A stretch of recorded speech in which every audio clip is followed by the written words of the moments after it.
Hello friends, कैसे हैं आप लोग। खालिद शर्मा ब्लॉग्स में आप लोग का स्वागत है। और आज है छठ का दूसरा दिन। ये ब्लॉग थोड़ा लेट से आ रहा है तो आप इसे एडजस्ट कर लीजिएगा। तो आज है खरना। तो ये देखिए, खरना के लिए प्रसाद बनाने के लिए सबसे पहले यहाँ मम्मी चूल्हा बना के रख चुकी है और अब चूल्हे का पूजन होगा। क्योंकि जब आप चूल्हा बनाते हैं खरना के प्रसाद के लिए तो सबसे पहले आप चूल्हा का ही पूजा करते हैं। तो यहाँ मम्मी अब चूल्हे का पूजा कर रही है। और चूल्हे का पूजा होने के बाद इधर इसी पे प्रसाद बनेगा, खरना का प्रसाद बनेगा, ठेकुआ वगैरह जितना भी है सब कुछ इसी पे बनेगा। तो ये देखिए, यहाँ पे पूजा हो रहा है और पूजा होने के बाद फिर हम बनाएंगे प्रसाद। मतलब कि खरना का जो प्रसाद होता है वो तो मम्मी ही बनाएगी। और जैसे कि बहुत सारे लोग प्रसाद खाने के लिए भी आते हैं तो वो सारे प्रसाद वो हम लोग बना सकते हैं। तो ये प्रसाद मम्मी ही बनाएगी। तो देखिए, अब यहाँ पे चूल्हे का पूजन हो रहा है और चूल्हे की पूजा होने के बाद बनेगा प्रसाद। और आज के प्रसाद में रहता है खीर, रोटी। तो बहुतों के यहाँ मतलब कि सिंधा नमक का चावल और दाल भी होता है, लेकिन हमारे यहाँ प्रसाद में खीर और रोटी बनता है। और जो हमारे यहाँ रोटी बनती है वो रोटी रहती है दोस्ती रोटी, मतलब कि वो डबल रोटी करके बनाई जाती है। बहुतों के यहाँ मतलब सिंगल रोटी ही रहता है, लेकिन हमारे यहाँ दोस्ती रोटी ही रहता है। तो दोस्ती रोटी कैसा रहता है मैं आपको जरूर दिखाऊंगी ब्लॉग में। तो ये देखिए, अब यहाँ पे चूल्हा का पूजन हो चुका है और अब बनेगा यहाँ पे खरने का प्रसाद।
हो चुका है। और इसमें देखिए, इसमें अब आग मतलब आग जोड़ा जा रहा है। और जो आज का प्रसाद बनता है वो आप आम की लकड़ी होती है और गोईठा को मिला के मतलब उसमें आग लगाया जाता है, उसी पे प्रसाद बनता है। तो ये देखिए, यहाँ पे मतलब कि प्रसाद बनाने के लिए मम्मी यहाँ पे बर्तन चढ़ा रही है। और सारा जो प्रसाद होता है वो पीतल के बर्तन में ही बनता है।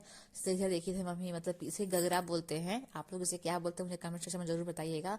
तो यहाँ पे आप देखिए, इसमें अब बनेगा प्रसाद और बनेगी इसमें गुड़ की खीर। क्योंकि प्रसाद में गुड़ की खीर होती है और दूध वाली भी खीर होती है। तो जो दूध वाली खीर होती है वो मतलब बाहर बनता है, जैसे कि जो पूजा जो कहते हैं पूजा घर में बनता है। लेकिन जो दूध की खीर, ये देखिए दूध की खीर इस साइड हम लोग बाहर बना रहे हैं और मम्मी उधर बनाएगी गुड़ वाली खीर। और ये रही रोटी। तो ये है सिंपल रोटी, मतलब कि सिंगल रोटी, क्योंकि ये बाहर लोगों का प्रसाद बनता है। और जो दूसरी रोटी बनता है वो बनता है पूजा घर में ही, जैसा जहाँ मम्मी खरना करेगी। और बहुत लोग उसे लोहंडा भी बोलते हैं। तो ये देखिए, इधर रोटी बन रही है और जो रोटी का साइज होता है वो बहुत मीडियम साइज में होता है, बहुत बड़ी बड़ी रोटियां नहीं होती और बहुत छोटी रोटी भी नहीं होती है। तो ये देखिए, इधर मम्मी प्रसाद बना चुकी थी। ये है गुड़ की खीर और जिसमें तुलसी का पत्ता है, और तुलसी का पत्ता डालना बहुत जरूरी होता है। और ये रही दोस्ती रोटी। दोस्ती रोटी आपने देखा कि वो डबल रोटी होती है। तो जब भी प्रसाद बनता है छठ का तो उसमें मतलब तुलसी का पत्ता डाला जाता है, जिससे कि वो शुद्ध जाता है। और इधर मम्मी दूध गर्म करके रखी थी, क्योंकि जब खरना करने के बाद जब तक बोलते हैं कि जब तक कि चांद दिखता है तब तक आप पानी पी सकते हैं। और इधर देखिए, इधर ये जो हमारी खीर थी उसकी मतलब खीर बन चुकी है। और ये मतलब अलग से दूध को गर्म किया जा रहा है, क्योंकि दूध का काम बहुत रहता है खरना के दिन। आप चाहे तो खीर में ऊपर से भी दूध मिला के मतलब खा सकते हैं जो भी। तो अब प्रसाद बन चुका है तो मम्मी फटाफट रेडी होगी। तो मम्मी रेडी होने के लिए मम्मी का पहले पैर रंगा जा रहा है, क्योंकि खरना के पहले पैर रंगा बिहारियों का बहुत जरूरी होता है कि जब भी आप कुछ पूजा पाठ करते हैं तो उसमें आप लोग अपना पैर को आलती से कलर करना होता है। तो जब फटाफट मम्मी का पैर आलता से कलर किया जा रहा था, क्योंकि समय हो चुका था खरना का। और खरना करने का भी एक टाइम होता है, उस टाइम पे आपको खरना करना होता है, क्योंकि उसके बाद से फिर जितने भी भी लोग प्रसाद खाने वाले रहते हैं वो लोग आने लगते हैं, और जब तक कि जो छठ करता है जब तक वो प्रसाद नहीं खाता है तब तक आप किसी को भी प्रसाद नहीं दे सकते हैं। जैसे मम्मी का फटाफट पैर रंगा जा रहा था, मम्मी रेडी हो चुकी थी, तो उधर फटाफट भाभी मम्मी का पैर कलर कर रही थी और मैं उधर रोटी बना रही थी क्योंकि गेस्ट लोग का आना शुरू हो चुका था। तो ये देखिए मम्मी का पैर यहाँ कलर होना शुरू हो चुका है, तो इसलिए मैंने इसे थोड़ा सा फास्ट फॉरवर्ड कर दिया है ताकि व्लॉग ज़्यादा लंबा ना हो, आप लोग को बोर ना हो। तो मम्मी ने आज साड़ी पहना था येलो और रेड कलर की चुन्नी साड़ी, साड़ी बहुत ही अच्छी लग रही थी। तो मैं आपको मम्मी का पूरा दिखाऊंगी अच्छे से लुक।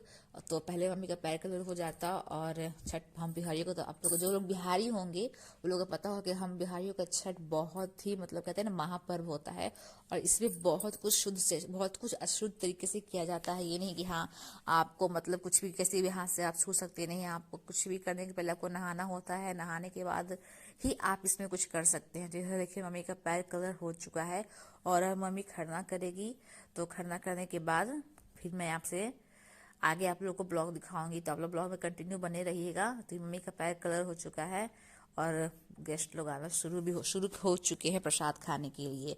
तो मम्मी अब खरना करने वाली है, तो मैं आपसे मिलती हूँ थोड़ी देर बाद। तो ये देखिए ये हमारे यहाँ खरना का पूजा हो चुका है और इधर मम्मी पहले प्रसाद को खा लिया है, उसके बाद ही कोई खाएगा। और ये रही मम्मी, देखिए मम्मी का ने साड़ी पहना था येलो और रेड कलर की साड़ी, बहुत ही अच्छी थी।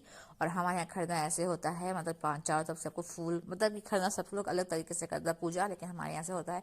और ये देखिए मम्मी इधर प्रसाद निकाल रही थी देने के लिए, क्योंकि मम्मी प्रसाद अब खा चुकी है, इसलिए आप सबको प्रसाद अब खा सकता है। और ये जो मम्मी ने प्रसाद छोड़ा है, इस प्रसाद में से मम्मी के जितने भी बेटे हैं जितने भी बहू हैं सारे प्रसाद खाएंगी। तो मम्मी के प्रसाद खाने के बाद मम्मी हम सब बहुओं का मांग भर रही थी, तो ब्लॉग काफ़ी लंबा होता जा रहा था। तो इधर मम्मी ने मेरा मांग भर लिया, उसके बाद फिर अब मैं मम्मी का मांग भरूंगी। तो ब्लॉग काफ़ी लंबा हो गया था। तो अब आज का ब्लॉग कैसा लगा आप लोग मुझे ज़रूर बताएगा, क्योंकि काम बहुत ज़्यादा है, टाइम बहुत कम है। तो फटाफट मैंने सोचा कि ब्लॉग आप लोग के लिए शूट मैंने किया कि आप लोग मतलब देख सके कि हमारे यहाँ खरना कैसे होता है। तो अब मैं मिलूंगी आपसे कल एक नए दिन एक नए वीडियो एक नए ब्लॉग के साथ। तब तक के लिए बाय।